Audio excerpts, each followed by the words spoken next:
Alright, let's be real. 90% of the carbon fiber you see in the 3D renders, fake, flat, wrong. It's either some crappy tile texture slapped on a model, or a shader spaghetti that still looks dead under light. But what if I told you there is a way to make carbon fiber look so real? It's borderline illegal in CG? Today I will show you the classic setup people think works. Then I will give you the pro trick that takes it from me to damn that's real. Welcome back to Primal VFX, I'm your host Skart, and if you want to see more cool shit like that, smash the like button, subscribe for more awesomeness, and let's dive in right now!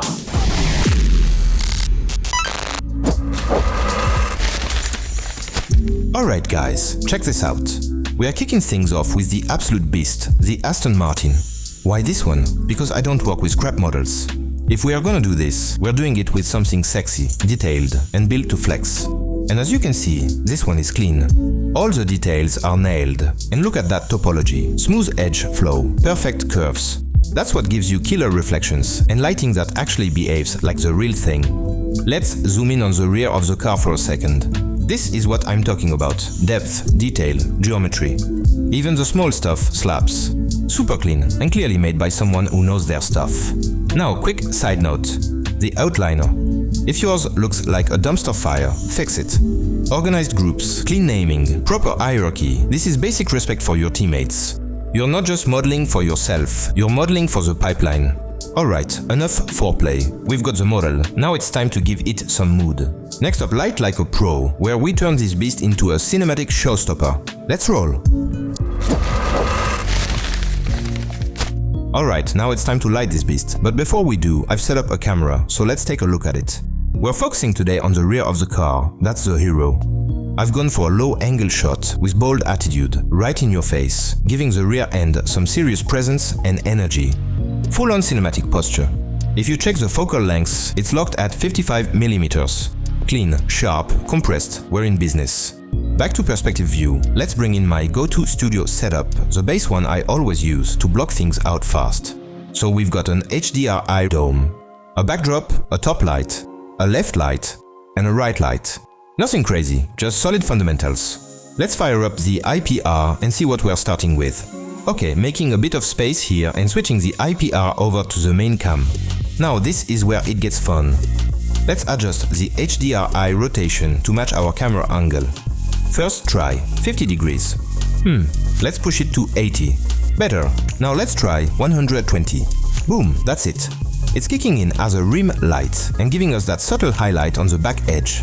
Now let's shift the backdrop a little to fill that right side gap in frame. Rotating it 25 degrees. Nope. Wrong side. Let's flip it. Ah, yeah, much better. The composition's tighter. Now, switching our base shader to a neutral mid-gray. Gotta keep it honest while lighting.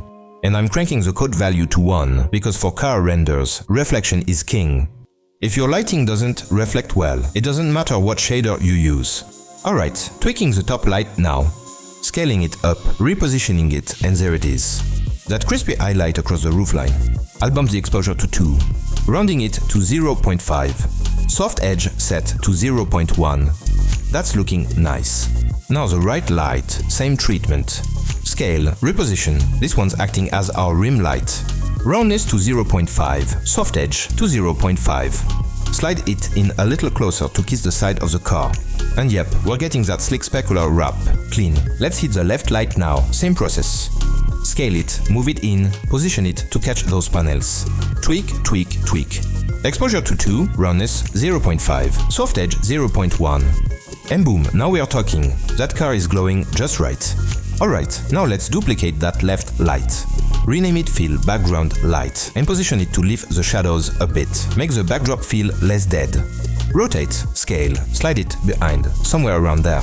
Roundness and soft edge to 0. And I'll pump the exposure to 5, just to test it. Too much, dialing it back to 2. Much better. Now for light linking magic, going to light-centric linking mode. For the fill background light, I'm deselecting the Aston Martin.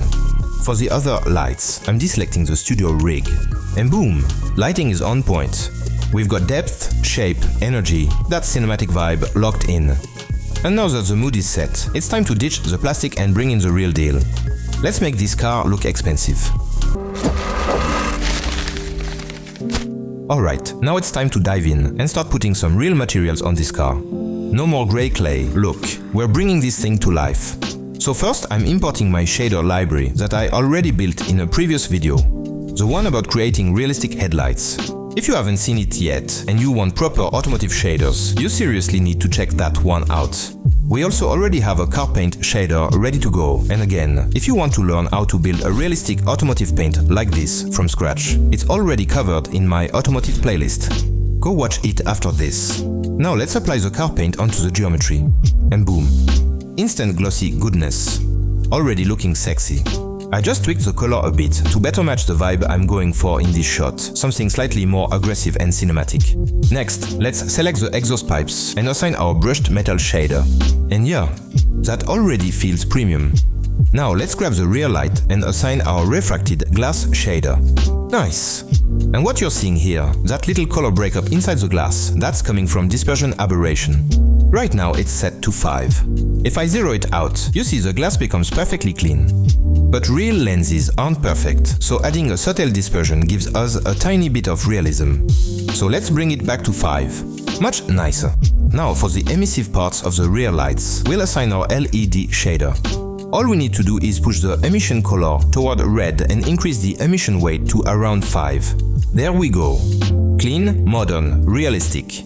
On the backside of the rear light, let's apply a simple black plastic shader. Sweet.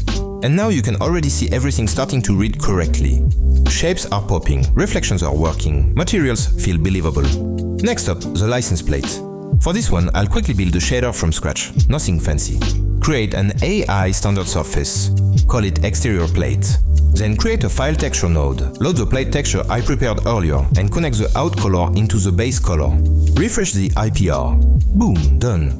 Let's tweak roughness to around 0.25 and set the IOR to 1.35. Now let's add a coat layer, coat weight to 1, coat roughness around 0.3 and coat IOR at 1.55. Nice, subtle but believable reflections. Now let's move to this part here. I'm duplicating the refracted glass shader and renaming it refracted glass red. Assign it to the geometry and all we have to do is tint the transmission color toward red. Yeah, perfect. Now let's handle the tires. I already prepared a tire material, so we'll just assign it. In this lighting setup, it's pretty dark, so you don't see much detail, but let me quickly show you how this was built in Substance Painter. The tire shader is actually pretty straightforward. First, I created the tread using a normal map. Then I doubled the FX slightly to reinforce the depth. After that, I added another normal map for the sidewall details. For the base material, it's basically a grungy plastic look, nothing too crazy. When you combine everything back with the normals active, it reads perfectly. And for the final touch, I added a sharpen filter to keep all details crisp. And that's pretty much it. Alright, back in Maya now. And with all materials in place, we're ready to tackle the hero surface of this shot. The grey body sections that will soon become our carbon fiber. And in the next part, we're going to build it properly. Not fake, not cheap. Let's make this thing look insanely real. Now let me put you onto something seriously cool, surfaceimperfections.com by David Gruwier. It's a killer collection of premium assets built for one thing, photorealism. We're talking real-world scanned textures, from subtle surface imperfections that break up that CG plastic look, to flashlight gobo maps for detailed light projections, and even legit subpixel textures that actually can create realistic display shaders. There's even a free utility texture included, great for checking texture resolution. But today, what we're really here for is this bad boy, the real carbon fiber pack. This is a texture set derived from a scan of a real carbon fiber sample, particularly effective for close-up renders, where a generated carbon fiber texture pattern won't cut it. David was kind enough to offer me a free license of this amazing set, so thank you for that, mate. You want realism? This is where it's at. So if this looks like something you wanna mess with, check the links in the description. I've got you covered. So after downloading those maps, you'll get a full set ready to go. We've got 3 types of albedo maps, 3 different normal maps, 1 roughness map, and don't skip this part, 2 anisotropy maps. Those last 2, they're crucial, they're what sells the realism. So let's get to it. I'm picking the cleanest carbon weave from the pack, super slick. Then I'll create a new AI standard surface shader and rename it exterior carbon fiber. Also rename the shader engine, so the whole thing's clean. Select the geometry and slap that shader on. Now let's wire up the base color first. Make sure the color space on the albedo map is set to sRGB. I'll create an AI triplanar node and a color correct node. Hook them up like usual. Now, since we're going to use multiple triplanar nodes across the shader, we're going to do this the smart way. Create a float constant node and use it to drive the scale input for all triplanar projections. Drag and drop the float constant into the triplanar's scale input. In the connection editor, connect out float to all three axes of the scale. Done. Now, when we change one value, it scales everything. Let's try a value of 0.05. Too small. 0.08. Yes, perfect. Now for texture orientation. If we want to rotate the weave, we use the rotate frame option in the place 2D texture node. So I'll create another float constant and call it rotation UV, then connect that to the rotate frame input in the place 2D texture. Now we've got global control over orientation. Refresh the IPR. Okay, the base color's coming in a little too dark. In the color correct node, let's bump the gamma to 2.0 and drop the saturation to 0.5. On the main shader, roughness to 0.35. Looking sweet. Now for the normal map. From the three normal maps we've got, I'll use the weave pattern, the most realistic one. Drag it into Maya, create another AI triplanar and plug it into an AI normal map node. Connect that whole stack into the shader's normal input. Use the same float constant nodes from earlier to control the scale and rotation, keeps everything synced. Refresh the IPR. Okay, the normal map is hitting too hard. Let's dial the strength down to 0.5. Boom, much better. Let's enable the coat layer now. Coat weight to 1, roughness to 0.01, and IOR to 1.55. Oh, and by the way, don't forget to switch the normal map's color space to raw. Always. Let's refresh the IPR real quick. Now the gamma is still a bit too hot, so let's drop it down to 1 to stay accurate. Much better. Now let's focus on the roughness. We've got a dedicated roughness map for that. So we are gonna treat it just like the others. Create an AI triplanar node. Plug in the rotation UV controller and the scale float constant. Same setup as before, keep everything consistent across the network. Refresh the IPR. Boom, we're seeing the right breakup now. And don't forget, once again, set the color space of the roughness map to raw. That's mandatory. If you want even more control down the line, you can toss in an AI range node after the map. Totally optional, but I love having it there. Now, before we move on, it's time for a bit of graph cleanup. Rename all your nodes properly. Alright, now let's talk metalness. You've got the choice. Set it to 0 or set it to 1. Technically, 0 is more accurate for traditional carbon fiber. But honestly, I prefer to set it to 1. Why? Because it just looks better in the render. So yeah, you decide. I'll also reduce the gamma on the base, color, to 1.5 now for more balanced contrast. Looks better. Let's rotate the weave now. The current direction is too vertical, I want it more diagonal. Let's try 90 degrees on the rotation UV. Yes, that's the vibe. Now for the secret sauce, anisotropy. Most beginners skip this step. And it's the part that truly makes carbon fiber behave like carbon fiber under light. We've got two maps, one for the anisotropy amount and one for the anisotropy direction. Drag them both into Maya. We're gonna use two more AI triplanar nodes, one for each map. Connect them like before, using the same rotation UV and scale controller nodes. Keep everything consistent. Now, you won't see the inputs right away on the shader. So right-click the material and show all attributes. Then find specular anisotropy and specular rotation. We'll take the red channel from the anisotropy amount map and plug it into specular anisotropy. Then take the red channel from the direction map and plug it into specular rotation. Again, make sure both those maps are set to raw color space. Let's refresh the IPR. And boom, there it is. That is a forged, high-end, ultra-realistic carbon fiber shader. Clean, sharp. At this point you can experiment. Crank the metalness if you want a bit more punch, or dial it back for realism. Technically 0 is more accurate, but personally I like it at 1. It just looks better on camera. And that's it, carbon fiber done right. Now we've got the light, we've got the materials, we've got the attitude. All that's left is to shoot it like it's straight out of a high-end car commercial. We're gonna comp this thing like pros. Let's go. Alright, here we are in Nuke. And now it's time to blast this shot into full-on cinematic mode. We're taking it from this raw render to this final look, and yeah, that's a serious glow-up. you can clearly see the before and after. We pimped this image to the max. And on the right, you can already see the full Nuke script that made this magic happen. Let's break it down step by step. We start with our beauty render. Then we shuffle out all the AOVs. We've got diffuse, specular direct, specular indirect, coat, transmission, emission, the whole kit. After that, we merge all those passes back together using plus operations to reconstruct the beauty. But here's where the fun begins, tweaking each pass to dial in the final look. Starting with the diffuse, I added a color correction node to bring out more richness. On the specular direct, I used a grade node to push the gain, adding more punch to the highlights. Then I used a cryptomatte to isolate just the carbon parts and added a bit of contrast, gives it that nice, crispy weave pop.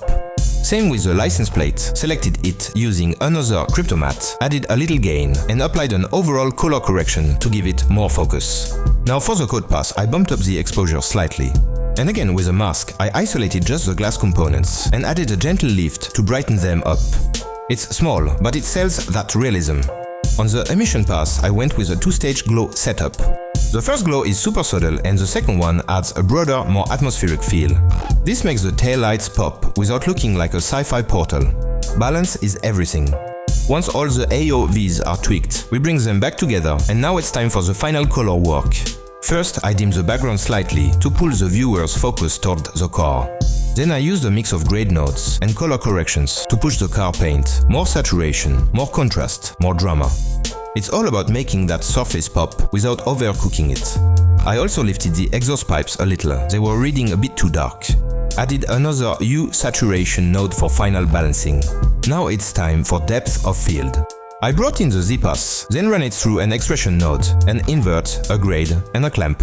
All feeding into a Z-defocus node using a custom iris image. This gives us that beautiful soft fall-off with a bokeh effect that feels cinematic without being too obvious. Next up, vignette. Simple, clean and effective. It helps draw the viewer's eye straight to the center of the frame, no distractions. Then we move to the lens FX stack. I added lens distortion first, very subtle, just to break the digital feel. Then comes lens dirt, a faint layer to add that physical camera grit. And a touch of chromatic aberration, nothing exaggerated, just enough to add a realism. After that, I applied my custom Alexa style film grain, super subtle, just enough texture to bind the image together and kill that overclean CG look. Now for the final push, look up and LUT. I used some curves to add deep blues in the shadows and a touch of warmth in the highlights. Then dropped in a LUT to wrap the whole look together.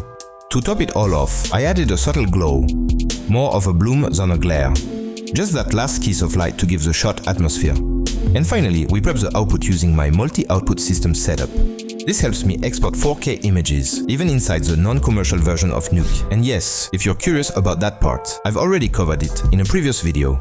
You'll learn exactly how to bypass the resolution limit and make your shots look pro, even in the free version of Nuke. Boom, that's how you take a render from flat CG to full-blown film-grade comp. From the shader trick to the lighting, from the render to the grade, that's how we give carbon fiber the cinematic impact it deserves. This shot is done, and it looks too damn real. Thank you so much for watching. If you enjoyed the content, you know what to do. Subscribe to my channel for more awesomeness. And I'll see you guys in the next video.